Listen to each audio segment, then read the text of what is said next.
percaya janji Tuhan iya dan amin. Kami percaya Engkaulah satu-satunya pribadi yang kami andalkan Tuhan. Kami percaya firman Tuhan yang sanggup mengubah setiap keadaan hidup kami. Kami percaya Tuhan bahwa janji-Mu tidak pernah berubah atas kehidupan kami.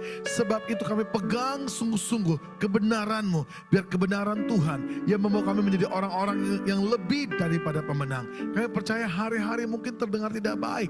Tapi selama kami punya pengharapan kami kepada Tuhan Yesus, segala sesuatunya tetap menjadi baik-baik saja. Sebab kami tahu Engkaulah penolong kami yang sejati. Engkaulah tempat perlindungan kami. Kedahsyatan malam tidak pernah mengguncangkan iman kami. Sebab firman Tuhan yang menjaga setiap kami. Yang percaya sama-sama di dalam nama Tuhan Yesus. Katakan amin. Puji nama Tuhan. Silakan Bapak Ibu semuanya, pemusik tetap di atas saja, pemain piano ya. Yang lain boleh mau stay di atas gak apa-apa. Waktu kita cuma 30 menit ya. Selamat pagi, shalom semua Bapak Ibu, shalom. Selamat pagi, apa kabar? Luar biasa, pertama-tama saya mengucapkan terima kasih kepada Ibu Gembala dan sidang jemaat Tuhan yang sudah memberikan kesempatan saya bisa melayani pagi hari ini. Dan saya percaya di luar sana katanya banjir ya. Puji Tuhan tidak menyurutkan semangat saudara untuk tetap datang kepada ibadah, amin. Nama saya Jason Irwan, saya seorang penulis lagu. Saya Bapak Ibu terus terang, saya lupa kalau saya pernah kesini ternyata. Dan saudara semoga masih ingat gak, saya udah lupa nih. Tapi kalau sama WTC Mangga 2 saya gak pernah lupa Bapak Ibu. Kan ini tempatnya showroom mobil ya. Iya. Yaudah, karena waktu kita gak panjang, cuma 30 menit. Saya akan bawa Bapak Ibu untuk pujian penyembahan dan juga sharing singkat. Biar setiap kita diteguhkan sama Tuhan. Amin. Kunci G. Ada beberapa lagu yang saya tulis dari tahun 2020 sampai 2024. Kiranya lagu-lagu yang saya tulis ini memberikan kekuatan bagi kita semua, amin ya. Yang bisa lagunya kita nyanyi sama-sama. Kalau boleh mic-nya dinaikin sedikit volumenya di monitor. Thank you. Kunci G. Pianonya naikin lagi. Musim akan selalu berganti. Kasih Tuhan tetap abadi. Tak akan berubah sampai selamanya. Ku tetap percaya. Yang percaya diberkati Tuhan, katakan dengan iman. Ku yakin Tuhan, kami percaya. Burung di udara saja Tuhan pelihara, apalagi kita. Burung di udara Tuhan pelihara, karena kasih-Nya. Yang percaya sama-sama kita angkat hati kita kepada Tuhan. Tuhan selalu menolongku, selalu menjagaku.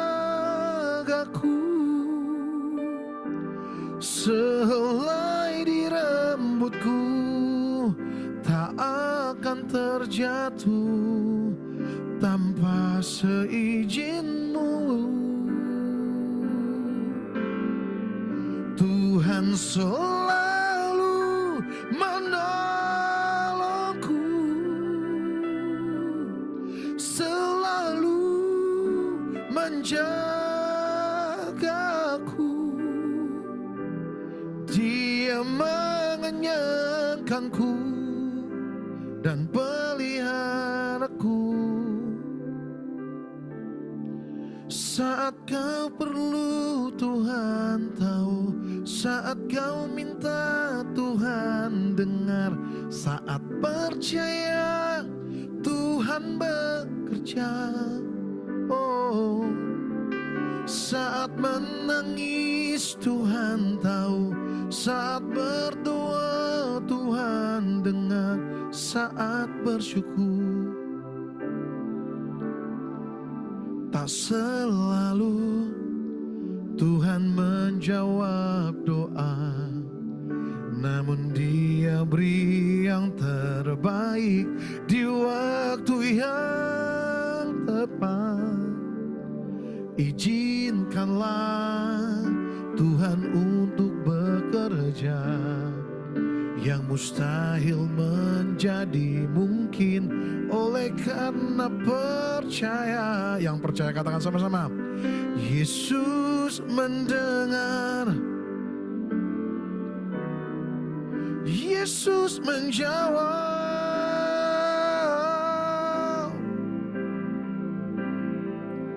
Izinkan Tuhan bekerja dengan caranya di waktu yang tepat. Ku kan melihat Dia jadikan semua. Oh, Yesus mendengar lebih dari yang ku doakan. Yesus menjawab lebih dari yang ku harapkan. Dengan caranya di waktu yang tepat. Amin. Ku kan melihat Dia jadikan semua. Ku kan melihat Dia jadikan semua. Ku kan melihat Dia jadikan semua. Berikan segala kemuliaan bagi nama Tuhan Yesus. Ya, bagi Bapak Ibu, teman-teman yang suka cover lagu-lagu rohani, ada nggak di sini? Ada satu, ada lagi yang WL bagus orang cover juga ya. Oh, Bapak juga WL ya? Yang doa, oh enggak. Yang cover lagu pakai aja lagu-lagu saya. Gratis semuanya, nggak usah bayar. Amin. Kalau gratis aminnya kencang ya. Yang 2 lagu terakhir nanti saya simpan ya. Nanti multimedia siapkan lagu saya yang Yesus setia sama memilih untuk setia ya. Kita akan belajar secara simpel. Kita buka sama-sama Markus 5 ayat 25 sampai ke 34. Dan piano aja dikunci deh Pak. Dan gampang nyambungin ya. Kita akan belajar tentang pertolongan Tuhan. Ya, Tuhan ada dalam setiap musim kehidupan kita. Amin Bapak Ibu. Yang baik, gak baik, Dia tetap ada. Yang setuju katakan amin. Kita belajar kalau Tuhan menolong hidup seseorang, itu kerjanya gak pernah setengah-setengah. Sempurna dan selesai. Yuk kita buka sama-sama Markus 5 ayat 25 sampai ke 34. Tolong layar suci bantu saya buka. Sudah ketemu Bapak Ibu? Belum. Markus 5 ayat 25 sampai ke 34. Sambil menunggu layar suci saya akan bacakan. Kalau udah keluar baca sama-sama ya. Adalah di situ seorang perempuan yang sudah 12 tahun lamanya menderita pendarahan. Ia telah berulang-ulang diobati oleh berbagai tabib sehingga telah dihabiskannya semua yang ada padanya. Namun sama sekali tidak ada faedahnya, malah sebaliknya keadaannya makin memburuk. Dia sudah mendengar berita-berita tentang Yesus. Maka di tengah-tengah orang banyak itu, ia mendekati Yesus dari belakang dan menjamah jubahnya sebab katanya, asal ku jamah saja jubahnya aku akan sembuh. Seketika itu juga berhentilah pendarahannya dan ia merasa bahwa badannya sudah sembuh dari penyakitnya. Pada ketika itu juga Yesus mengetahui bahwa ada tenaga yang keluar dari dirinya. Lalu ia berpaling tengah orang banyak dan bertanya, siapa yang menjamah jubahku? Murid-muridnya menjawab, engkau melihat bagaimana orang-orang ini berdesak-desakan dekatmu dan kau bertanya siapa yang menjamah aku. Lalu ia memandang sekelilingnya untuk melihat siapa yang telah melakukan hal itu. Perempuan itu yang menjadi takut dan gemetar ketika mengetahui apa yang terjadi atas dirinya, tampil dan tersungkur di depan Yesus dan dengan tulus memberitahu segala sesuatu kepadanya. Maka katanya kepada perempuan itu, hai anakku, imanmu telah menyelamatkan engkau. Pergilah dengan selamat dan sembuhlah dari penyakitmu. Bapak Ibu teman-teman, kita belajar tentang sebuah kisah seorang perempuan pendarahan. Tema khotbah saya pagi hari ini adalah Yesus adalah harapan di tengah-tengah tiada harapan. Sama-sama katakan, Yesus adalah harapan di tengah-tengah tidak ada harapan. Kalau kita berbicara tentang hidup manusia Bapak Ibu teman-teman terbagi 3 hal. Katakan 3 hal. Pertama tubuh, kedua jiwa, ketiga roh. Pertama, tubuh gadis ini mengalami sakit gak tanggung-tanggung pendarahan 12 tahun. Saya sebagai kaum laki-laki, bapak-bapak juga gak paham bagaimana namanya pendarahan. Tapi hari ini saya lihat ada banyak perempuan. Siapa di sini yang pernah pendarahan? Ibu-ibu, ada? Oke, berapa lama Bu? Sebulan aja Bu ya. Rasanya enak gak Bu? Gak enak, sakit gak Bu? Enggak Bu. Gak sakit ya, puji Tuhan ya Bu ya. Coba siapa di sini? Ada yang masih gadis gak? Oh udah usang semua ya. Coba mana yang masih gadis loh, kelihatan kan masih gadis. Nah, tunjuk, oke, yang baju hitam ya. Menstruasi sakit nggak? Sakit. Yang di belakang sakit nggak? Sakit. Sakitnya tuh kayak orang sakit mukanya. Biar ada dramatisir nih ya. Sakitnya berapa hari biasanya? 3 hari. Yang di belakang? 2 hari. Cocoklah 2-3 hari ya. Kira-kira gini mungkin ya. 2-3 hari siklusnya kelihatan, betul nggak? Sebulan 2-3 hari sakit ya. Bisa bayangkan gak Bapak Ibu? Seorang perempuan waktu hari pertama mengalami pendarahan, sebulan, bahkan tiba-tiba sampai setahun, kok gak sembuh-sembuh? Itu buat saya penderitaan tiada akhir, apalagi sampai 12 tahun. Ini sebuah perkara yang gak mudah loh saudara. Tubuhnya sakit berkepanjangan. Yang kedua, jiwanya tertolak. Bapak Ibu setuju gak dengan saya kalau jiwa gadis ini tertolak? Bapak Ibu ngerti bahasa Indonesia? Masih hidup? Saya lagi nanya, tolong dijawab. Saudara setuju gak dengan saya kalau jiwa gadis ini tertolak? Yang setuju katakan setuju. Oke, semangat ya. Kenapa setuju? Sekarang saya tanya sama saudara, gadis ini hidup sendirian atau berkelompok? Sendirian. Pertanyaan saya sama saudara semuanya, sama Bapak deh. Pak, saya mau tanya, kemana orang tuanya? Nggak tahu Pak? Sama saya juga nggak tahu Pak. Benar, nggak tahu. Di mana teman-teman sekelilingnya, di mana masyarakat yang mengelilingi rumahnya, dan maaf ya paling parah ya, di mana orang-orang di bait Allah, orang-orang di gereja, tercatat tidak? Nggak ada satupun orang yang peduli, yang notabene maaf, orang yang katanya di bait Allah, imam-imam kepala, orang-orang yang di bait Allah, yang katanya ngerti Taurat Tuhan, ternyata tidak punya kasih saudara. Kenapa dia hidup sendirian? Bapak Ibu teman-teman harus menangkap ya. Kalau hari ini maaf ya kayak 2 orang gadis di sebelah sana mengalami pendarahan, Ibu maaf ya Bapak Ibu ya. Kamu viral di TikTok, siapa nama kamu yang berdua? Yang di depan hitam? Ira, belakang? Ari, Ira, Ari. Ira, belakang siapa? Mirip ya, Ira, Iren ya. Oh gubrak, Iren Stefani. Kalau Iren Stefani maaf mengalami pendarahan, kamu viral di TikTok, Instagram, ngerti dong ini netizen Indonesia, keponya kayak apa tahu ya. Kamu viral di TikTok, heboh gak Indonesia? Heboh berita, kamu didukung, didoain, bahkan diberi dana, kamu diundang podcast loh. Sama siapa aja tuh, Denny Sumargo, Denny Kobusar, Denny Dukun, segala macam, undang kamu. Heboh, tapi zaman perempuan pendarahan beda cerita Bapak Ibu teman-teman. Seorang perempuan kalau mengalami pendarahan disamakan dengan penyakit najis waktu itu, betul gak? Penyakit apa najisnya? Kusta. Saudara anggap aja saya perempuan pendarahan. Nama saya kan Jason, saya ganti Jessica. Nggak ada Ibu Ati mama saya. Saya ngomong mama saya, kan saya orang Sunda nih. Mama, kenapa Jessica udah sebulan pendarahan gak beres-beres menstruasinya? Lalu mama saya ngomong gini, kamu udah minum Kiranti belum? Udah. Berapa botol? 3 botol? Kurang atuh. Lu cepetan tuh ke Indomaret bawah, lagi Shopee cashback 60%. Lu borong 1 Indomaret. Saya minum Kiranti sampai berbusa juga gak baik-baik saudara. Akhirnya orang tua saya berpikir, jangan sampai gara-gara 1 anak gadisnya, 1 keluarga dikatakan najis, makanya diusir keluar. Penolakan paling sakit adalah ditolak sama keluarganya sendiri. Jiwanya terluka, sakit, kepahitan. Yang ketiga, rohnya. Roh itu berbicara tentang iman Bapak Ibu, betul gak? Percaya deh, semua orang yang pernah di titik terendah, apa titik terendah? Pernah bangkrut, pernah sakit kanker, gak punya uang. Siapa di sini pernah bangkrut Bapak Ibu angkat tangan? Wah Ibu pernah bangkrut ya Bu? Enak gak Bu? Hah? Apa Bu? Ibu pernah bangkrut? Iya Bu, tapi muka Ibu kelihatannya suka cita terus ya Bu ya.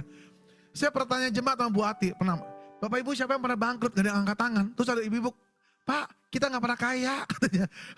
Masuk akal juga sih. Percaya deh saudara ya, orang yang pernah bangkrut, orang yang pernah sakit kanker, orang yang terlibat pinjol hari ini, banyak pinjol kan, semua orang akan berusaha untuk apa? Mencari pertolongan, betul gak? Mungkin naturalnya manusia loh, naturalnya manusia, pinjam uang ke orang, betul gak? Cari usaha, itu namanya manusia berusaha, sama. Gadis ini juga udah berusaha ke berbagai jenis tabib, betul gak? Kalau zaman sekarang udah ke Singapura, udah ke Malaka, mungkin ke dukun, apa tusuk sinset, tusuk jarum segala macam, namanya usaha manusia, tapi gak kunjung sembuh. Sekarang pertanyaan saya sama Bapak Ibu semuanya, yang jawab perempuan, bukan laki-laki ya. Kalau Anda sebagai seorang wanita, pendaran 12 tahun gak pernah sembuh, kedua gak punya uang sama sekali, suami ninggalin, anak-anak ninggalin, gereja ninggalin, ibu gembala ninggalin, saudara sendirian di jalan, gak ada yang ngasih rumah lu, gak ada yang ngasih payung lu, punya harapan atau tidak? Tidak. Bapak Ibu sadar gak kenapa hari ini banyak orang gila, orang stres bahkan gantung diri, lompat dari apartemen, sekeluarga. Kehilangan namanya harapan. Sekecil apapun namanya harapan Bapak Ibu, mampu membuat orang bertahan hidup. Di tengah-tengah kondisi, sebenarnya saya ada cerita lucu. Cuman waktu saya pendek, nanti yang cerita lucunya ibadah kedua aja. Ya, kalau Bapak Ibu mau dengar saya stand up comedy, ibadah kedua aja ya. Aduh, ya udahlah nggak semangat berbodoh amat. Saudara, di tengah-tengah kondisi, ini sebuah kondisi loh, sama kayak hari ini orang mulai takut nih ya. Perang-perang begini bikin orang takut loh. Di tengah-tengah kondisi gadis ini, rasanya gak punya harapan lagi. Rasanya udah hilang dasar untuk berharap. Rasanya semua orang meninggalkan, saya dilupakan. Udah rasanya awan gelap, semua pintu tertutup, tidak ada lagi orang memberkati saya. Bukankah kita sering bertanya sama diri kita sendiri, Tuhan masih punya harapan gak nih? Tuhan masih ada jalan gak nih? Betul gak? Hati-hati dengan perasaanmu Bapak Ibu. Hati-hati dengan pola pikirmu hari ini. Pola pikirmu, perasaanmu terkadang bisa menyesatkan. Jangan hidup, jangan taruh sukacitamu sama perasaanmu. Jangan taruh pengharapanmu sama pikiranmu. Belum tentu apa yang kau pikirkan kejadian. Belajarlah taruh harapanmu hanya pada Tuhan. Sekalipun tidak menguntungkan, sekalipun menakutkan. Percaya, selama masih ada Tuhan, selalu ada jalan. Yang setuju katakan amin saudara. Nah saudara, tiba-tiba saudara lihat, ini hebatnya Tuhan. Tuhan Yesus lewat di kotanya. Kalau Bapak Ibu tarik ayat sebelumnya, Tuhan Yesus itu lagi buru-buru. Betul gak Bu Ati? Lagi buru-buru Tuhan Yesus, dia mau kemana? Ke rumah ini kayaknya ini Bu ahli Taurat nih Bu, dia tahu loh Bu. Ke rumah Yairus. Yairus siapa Bapak Ibu? Yairus itu kepala rumah ibadat. Namanya kepala rumah ibadat, orang kaya, orang miskin. Orang kaya, jawab jujur Bapak Ibu semuanya. Itu bukan kita Bu Ati, tenang aja. Menurut saudara, hamba Tuhan, gak apa-apa masuk YouTube kan. Hamba Tuhan kalau dipanggil sama orang kaya sama orang miskin, cepetan anak. Langsung. Ini yang WL kayaknya kepahitan Bu saya rasa ya. Coba hamba Tuhan dipanggil gereja kaya yang puluhan ribu jemaat sama gereja miskin, cepetan anak. Ya betul. Setuju. Tapi Bapak Ibu, Tuhan gak seperti itu. Waktu Tuhan Yesus lewat, dia tahu ada satu pribadi yang menantikan dia begitu lama. Betul, anak Yairus mau mati, betul. Tapi tiba-tiba hebatnya, Tuhan berhenti. Sadar gak dengan kata Tuhan berhenti? Sadarkah Bapak Ibu, kita punya banyak kesalahan loh. Mungkin banyak orang tidak lagi menaruh harapan sama kita. Gak mungkin dia berubah, gak mungkin dia bisa ditolong, udah parah kelakuannya. Tapi berapa kali Tuhan berhenti memberikan kesempatan, betul gak? Sama. Hari itu rasanya Tuhan berhenti, seolah-olah seperti berjudi. Dia berhenti, anak Yairus bisa terlambat ditolong loh, betul gak? Betul gak? Ini dua hal seperti apa bola api. Tapi dia harus berhenti. Kenapa? Ada satu pribadi yang menaruh harapannya. Makanya Bapak Ibu jangan pernah berhenti menaruh harapanmu sama Tuhan. Sekalipun belum ditolong, tetap menaruh harapanmu sama Tuhan. Waktu dia berhenti, Tuhan ngomong apa? Kenapa Tuhan berhenti? Alkitab mencatat ada tenaga, ada kuasa yang keluar dari dalam dirinya. Makanya dia berhenti. Lalu Tuhan ngomong apa? Siapa yang menjamah jubahku? Lalu muridnya ngomong gini, ih Tuhan teh ngaco. Itu banyak orang gak sengaja ketoel-toel. Cepetan anak Yairus mati. Itu juga gak dijawab. Siapa yang menjamah jubahku? Udah tadi saya gak sengaja. Cepetan anak Yairus mau mati. Gak dijawab.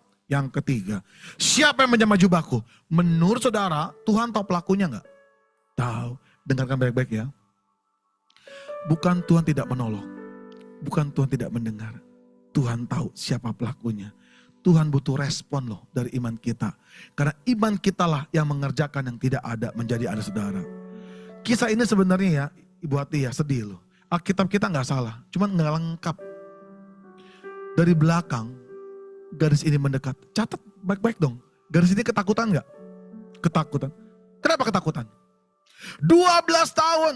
Setiap ada imam kepala, maaf, ahli-ahli Taurat yang zaman sekarang para pendeta, para penginjil, penyanyi rohani saudara. Lewat, Pak tolong Pak, saya gak bisa makan. Pak tolong Pak, saya butuh obat. Berapa banyak dia diacukan. Bahkan dimarahi. Kamu gak pantas di sini. Kamu pergi. Kamu gak layak. Jauh dari bait Allah. Kasihan saudara. Gadis ini tahu siapa yang dia pegang. Gadis ini tahu siapa yang dia hampiri. Betul gak? Tahu. Makanya dia gemeteran saudara. Waktu Tuhan berbalik, apa Tuhan marah? Tuhan gak marah. Maaf buat dia. Maaf nih, gak apa-apa masuk YouTube dia. Berapa banyak hamba-hamba Tuhan hari ini. Maaf ya, gak apa-apa. Hatinya udah gak punya hamba lagi. Status pendeta udah kayak selebriti. Kayak selegram. Sibuk dengan validasi. Maaf ya Bapak Ibu. Saya pernah di tempat sana soalnya dulu. Tapi setelah hidup saya diproses, mungkin Bapak Ibu udah pernah nonton podcast saya. Seseorang anak kecil yang pernah diperkosa sama tukang beca di Sodomi. Bagaimana saya hidup dalam trauma yang luar biasa. Jadi LGBT. Dan saya harus bertemu dengan istri saya hari ini. Dia yang memulihkan kehidupan saya saudara. Saya nanti gak bisa kesaksian hari ini. Tunggu istri saya datang. Nanti kalau diundang lagi buat dia. Saya gak peduli Bapak Ibu. Mau gereja mau di pelosok juga saya datengin. Saya gak peduli di gereja di basement. Gak buat dia. Saya salah jalan tadi. Saya mau belok menghajar Indomaret saudara. Saking bingung ini gereja di mana saudara ya. Udah tutup semua pintu-pintu, tertutup rasanya jalan keluar saudara. Tapi percaya ada payung dan satpam mengantar saya saudara. Dan sampailah di gereja ini. Ini makanya yang datang hari ini saya lihat luar biasa loh. Tepuk tangan dong buat diri saudara sendiri. Saudara dicintai Tuhan loh, beneran. Saya ngerti namanya. Makanya gini Bapak Ibu ya, yang di YouTube nih, yang nonton. Kita nih hamba Tuhan. Kita gak bisa memilih sama hidup kita. Hamba tetap hamba. Tugas kita cuma melayani aja. Kita gak bisa pakai dislike dan like. Siapapun yang Tuhan berikan dalam hidup kita rawat dengan baik-baik. Setuju Bu Ati? Waktu Tuhan berbalik, Tuhan gak marah Bapak Ibu. Saya pernah pelayanan tuh Bu Ati di sebuah gereja Surabaya, 5 kali ibadah, jemaatnya hampir 10.000. Saya gak sebutkan nama gereja. Saya gak salah gerejanya, udah terpola. Ibadah ketiga, mau makan di Angus House. Orang Surabaya pasti tahu, itu steak termahal di Surabaya. Kita udah reservasi Pak Jackson, ayo kita buru-buru. Ada encim-encim. Bahasa saya ngerti gak encim-encim? Nenek-nenek, pakai koyo di sini nih. Pak Gembala, doain Pak wasirah kue cokot-cokot Pak 2 minggu Pak katanya. Ngomong apa? Aduh ibu ini merepotkan sekali. Coba kalau encimnya kaya pakai berlian saudara, beda cerita. Ibu ini merepotkan saya Bu, tolong doakan dia. Sampai kaget tuh. Dan saya, doain orang berapa lama sih? Bukan sok baik, bukan. Pak kan reservasi, belum ada yang supir belum datang ya Pak. Iya izin ya Pak. Saya cuma ngomong gini, Cim, sakitnya di mana? Bukan di sini saudara, di sini. Yang menyembuhkan bukan saya ya Cim, bukan Jason, tapi imanmu. Taruh bagian di mana kau sakit, dia pegang di sini. Dalam nama Tuhan Yesus, dengan darah Yesus, bilu-bilu darah Yesus sudah menyembuhkanmu. Amin. Ada gak 5 menit? Gak ada. Tuhan gak marah loh. Waktu Tuhan membalikkan badannya, hebat. Hai anakku, imanmu menyelamatkan engkau. Saudara sadar gak? Ini kisah sebenarnya loh. Teman-teman gini, yang pertama ya, ini saya catat dulu. Pertama, waktu Tuhan mengatakan demikian, waktu dia menyentuh jubahnya Tuhan, pertama, sembuh gak sakitnya? Pertama, Tuhan sembuhkan tubuhnya. Banyak orang sembuh tubuhnya, belum tentu jiwanya, betul? Betul ya, baik yang terluka. Tapi yang penting yang kedua nih, waktu tubuhnya disembuhkan, yang kedua jiwanya dipulihkan. Ini kisahnya. Teman-teman sadar gak? Bagaimana mungkin seorang perempuan pendarahan yang 12 tahun berdarah-darah, itu udah ngesot-ngesot. Itu gini deh, dimanapun Tuhan berada jalan, banyak pengikutnya gak? Banyak, ribuan gak? Ribuan. Bagaimana mungkin pakai logika seorang perempuan pendarahan bisa menghampiri, betul gak? Gak mungkin. Makanya firman Tuhan berkata, bukan karena engkau baik, bukan karena engkau setia Tuhan mengasihi engkau. Engkau gak setia juga, Tuhan tetap setia saudara. Tapi Tuhan tahu ada pribadi yang menantikan dia. Nih yang benar, Tuhan yang mendekat. Makanya Tuhan yang terlebih dahulu mengasihi hidup kita. Dia yang mendekat supaya apa? Kan imannya ngomong apa dari sini? Asal kujang, betul? Tuhan mendekat supaya jubahnya dijam. Hebat loh Tuhan. Yang bikin saya nangis baca ini, dia memukuhkan badannya. Seorang raja di atas segala raja. Seorang Tuhan yang luar biasa. Membungkukkan badannya. Merendahkan hatinya. Makanya buat kita nih hamba Tuhan PR banyak. Gak usah sosokan. Gak usah kita paling benar, paling hebat. Apalagi orang makin ngerti firman, maling kayak ayat Taurat saya lihatin makin kesini. Ributin jabatan segala macam. Belajar dari kisah ini. Tuhan merendahkan dirinya. Dan berkata apa? Hai anak, Ngerti gak kata hai anak? Tuhan tahu berapa banyak air mata yang keluar. Tuhan tahu berapa sakit. Perkataan tuh lebih menyakitkan loh. Kamu gak pantas. Bukankah penghakiman firman Tuhan bilang apa? Dimulai dari gereja. Makanya di gereja ini gak boleh ada penghakiman buat hati. Semua orang bisa buat salah. Semua orang punya masa lalu. Semua orang bisa berkali-kali jatuh. Tapi gereja adalah tempat pemulihan saudara. Saudara, Tuhan ngomong apa? Hai anakku. Dia menyebut anak, menyatakan, aku ini bapamu. Yang menerima engkau apa adanya. Tanpa syarat. Hatinya dipulihkan. Karena ada hati Bapa yang menyelimutinya saudara. Yang ketiga, yang terakhir. Gadis ini udah mendengar di kota sana, ini imannya ya, rohnya nih. Di kota sana, Yesus melakukan mujizat, yang buta bisa melihat. Di sana yang timpang berjalan, di sana yang mati dibangkitkan. Yang budak, yang tuli bisa mendengar. Kapan giliran saya? Bukankah Bapak Ibu teman-teman sering bertanya, kok dia diberkati, kok saya enggak? Kok dia tambah hebat, kok saya begini-begini aja? Kok dia dapat promosi, kok saya begini-gini aja? Kok saya masih di WC Mangga 2, kalau ke Mangga 3, Mangga 4 kan belum tentu ya. Saudara, begitu banyak pertanyaan sama hidup kita. Kapan saya sembuh? Kapan saya dibangkitkan? Kapan keuangan saya dipulihkan? Kapan keluarga saya dipulihkan? Sebentar saudara, semua orang punya waktunya. Orang kaya sekalipun punya waktunya.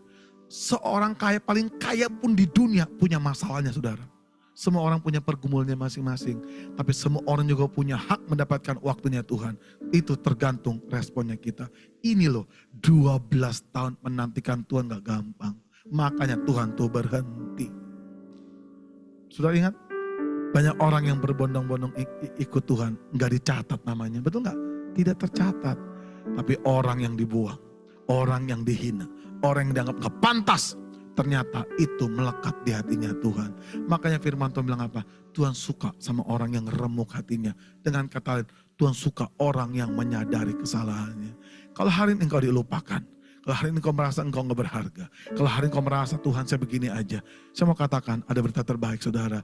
Tuhan tidak pernah melupakan hidupmu sampai hari ini saudara. Amin. Saya akan tutup dengan sebuah video bagus saudara. Saya sama istri gak punya anak. Kita merawat beberapa anak yang kita bina. Salah satunya seorang anak laki-laki dari Palopo yang tidak bisa melihat. Saudara lihat bagaimana respon yang luar biasa. Seorang Vandiko dari kecil gak bisa melihat. Papahnya sakit stroke, mamanya meninggal dunia. Dia dirawat oleh mama tirinya dan saudara tirinya. Ditolong diputar videonya. Semoga bisa ya.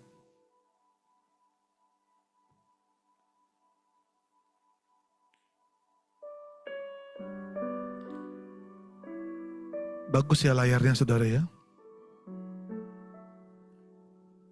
Bisa? Dari YouTube aja langsung putar gak apa-apa. Sabar Bapak Ibu ya, bagus sayang videonya. Gak usah tegang, tenang, tidak ada penghakiman. Muhammad sabar, gak apa-apa. Gak bisa pun saya gak marah. Soalnya selalu Pak kirim ke Bu Ati. Saya kira Bu Ati usianya 17 tahun. Pas ketemu udara Yesus, masih muda Bu. Bisa? Iya, gak apa-apa. Saya tunggu 2 menit ya. Puji Tuhan bisa ya.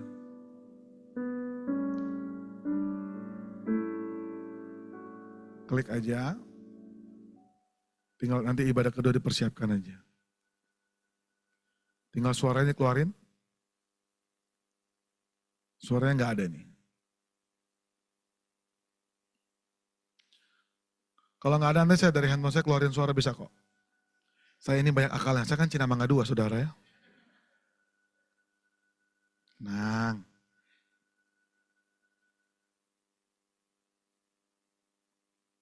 Oke ya, kamu klik, saya klik ya. Bentar, masih iklan Shopee ini.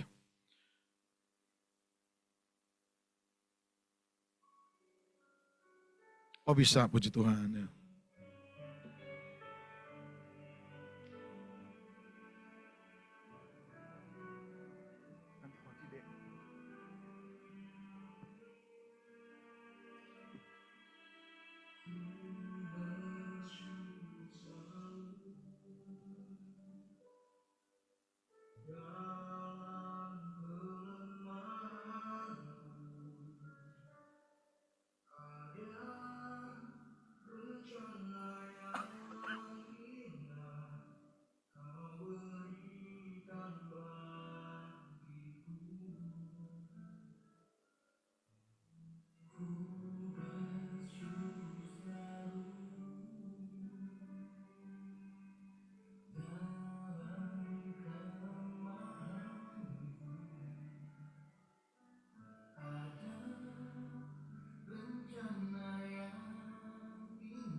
Oke, sudah.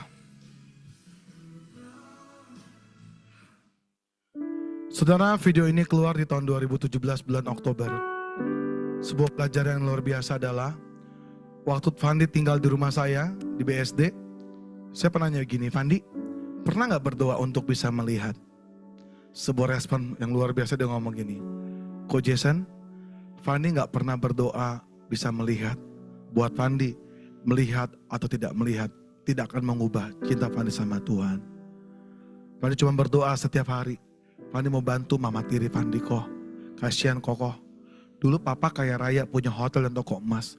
Tapi karena papa sering main perempuan, KDRT kok. Sampai akhirnya mama kandung meninggal. Dan diulangi lagi sama mama tiri, dipukulin. Sekarang papa bangkrut kok. Papa sakit stroke kayak orang cacat. Sekarang kita gak punya rumah, semua habis. Semua kesalahan dari papa, kita harus menanggungnya. Kasihan mama tiri Fandi tetap memilih bersama dengan papa. Harus mengontrak rumah dan berjualan roti.